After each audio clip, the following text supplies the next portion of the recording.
Welcome back everyone. तो आप लोगों को पता है हम लोग अभी कर रहे हैं क्लास 9 का मैथ्स। लास्ट क्लास में हमने क्या कंप्लीट कर दिया था? हमने लास्ट क्लास में linear equation in two variables complete कर दिया। ठीक है, ये हमारा हो गया। अब हम शुरू करेंगे नेक्स्ट चैप्टर। क्या है next chapter? Introduction to Euclid's geometry. तो इसमें हम लोग क्या करेंगे? इसमें हम लोग जानेंगे यूक्लिड्स कौन थे, ज्योमेट्री क्या है, और यूक्लिड्स ने ज्योमेट्री को कैसे सिस्टमेटिक तरीके से अरेंज किया था। ठीक है, तो चलिए शुरू करते हैं हम अपना आज का नया चैप्टर। तो मैं अंकित आपका स्वागत करता हूँ हमारे चैनल स्टडी विद अंकित में। तो चलिए हम लोग शुरू करते हैं। तो चैप्टर का नाम क्या है? चैप्टर 5 है और क्लास 9 का टेक्स्ट बुक देखें एनसीईआरटी का। तो इंट्रोडक्शन टू यूक्लिड्स ज्योमेट्री। ठीक है, तो सबसे पहले हम लोग इसमें देखेंगे कि ज्योमेट्री क्या होता है, फिर आएंगे यूक्लिड्स पे। तो ज्योमेट्री ज्योमेट्री एक मैथमेटिक्स का वह ब्रांच है जिसमें हम लोग शेप्स, लाइंस, पॉइंट और फिगर के बारे में पढ़ते हैं।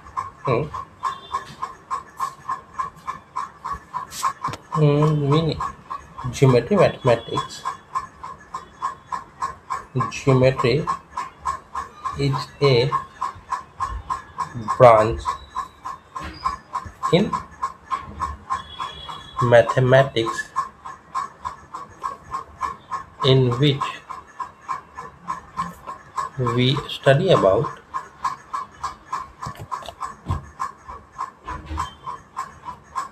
different types of shapes,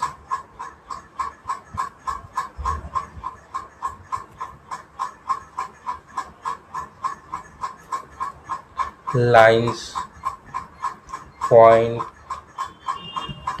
and figures। ठीक है, ज्योमेट्री ये होता है। अब एग्जाम्पल पे अगर हम देखें,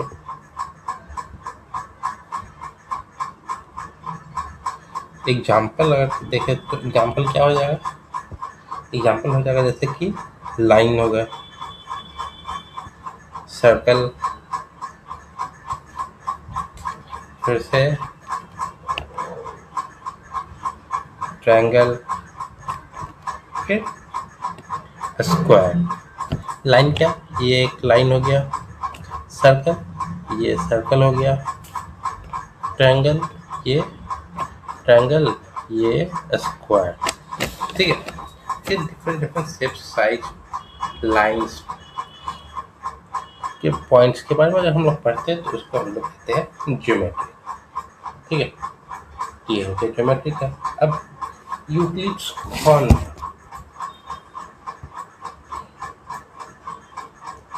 हु इज यूक्लिड?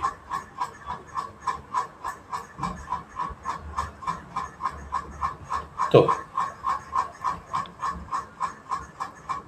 यूक्लिड एक फेमस ग्रीक मैथमेटिशियन है। ये फेमस ग्रीक मैथमेटिशियन। ठीक है, इन्हें mostly he is known as father of geometry।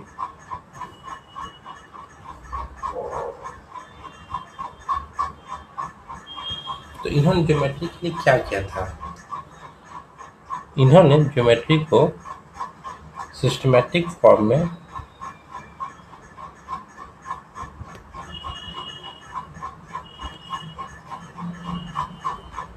Explain किया था। ठीक है, यूक्लिड्स ने इसको मतलब सिस्टमैटिक फॉर्म में एक्सप्लेन कर दिया। यूक्लिड ने बुक भी लिखा था। He has written a famous book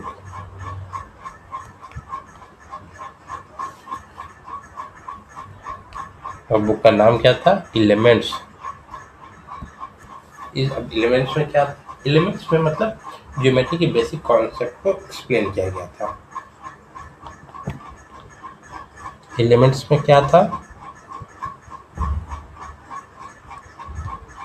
In this book, he explains about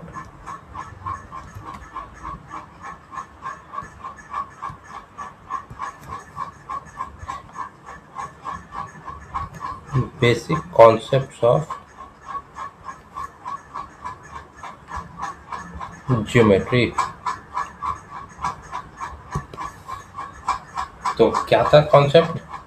तो बुक में था ज्योमेट्री डेफिनेशन क्या है,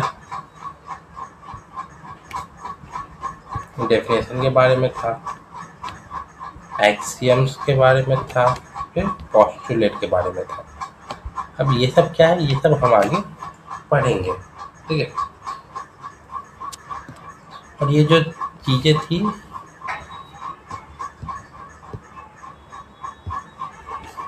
still we use this in modern geometry। हम आज भी इसे मॉडर्न ज्योमेट्री में यूज करते हैं। ठीक है, यूक्लिड ने मतलब geometry divided geometry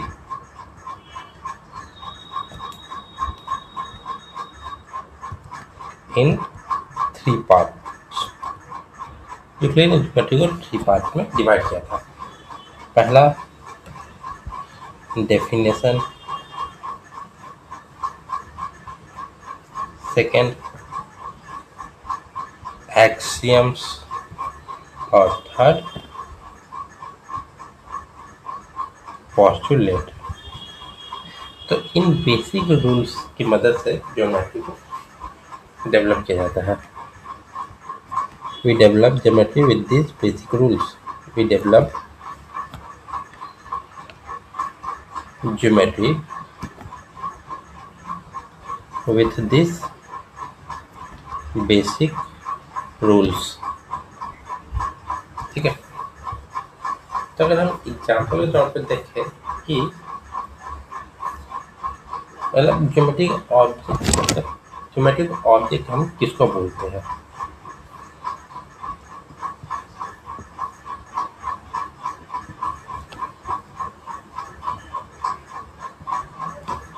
example of geometric object,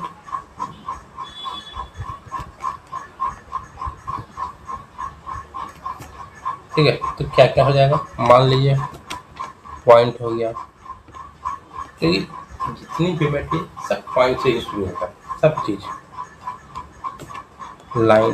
line भी मतलब इन्फिनाइट नंबर ऑफ पॉइंट्स अगर एक साथ लिखा जाए तो वो एक लाइन की तरह लगता है। और जहाँ पे ये सब किया जाता है वो एक सरफेस है जिस पे होता है।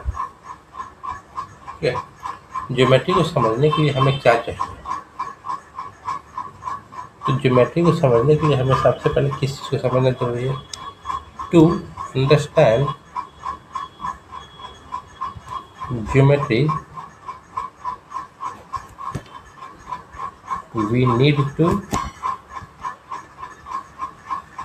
understand वही जो 3 पार्ट है, डेफिनेशन, एक्सियम एंड पोस्टुलेट्स। इन तीनों को समझना जरूरी है अगर हमें ज्योमेट्री को समझना होगा। ठीक है, तो हमने आज देख लिया कि ज्योमेट्री क्या है। ज्योमेट्री से मतलब यूक्लिड्स के बारे में जाना कि यूक्लिड क्या है और यूक्लिड ने ज्योमेट्री के लिए क्या क्या किया वो सब हमने जाना। अब हम नेक्स्ट क्लास में हम लोग क्या देखेंगे, हम लोग देखेंगे कि ज्योमेट्री का मतलब बेसिक डिफिनेशन क्या है किसका, स्पेशली पॉइंट्स का, लाइन, सरफेस, इन सब के डेफिनेशन के बारे में जानेंगे और इन सब का यूज देखेंगे कि कहाँ होता है कैसे होता है। ठीक है, तो वीडियो अच्छा लगा तो लाइक करें, कमेंट करें और ज़्यादा से ज़्यादा लोगों तक शेयर करें। अगर आपको और आगे जानना है, 9th क्लास में मैथ्स कंप्लीट करना है जो कि आपको बहुत फ़ायदा ही करेगा, तो चैनल को सब्सक्राइब करना ना भूलें। तब तक के लिए थैंक यू सो मच। मिलते हैं हम आपसे अगले क्लास में, इसी को आगे बढ़ाएंगे। ठीक है, तब तक के लिए थैंक यू सो मच।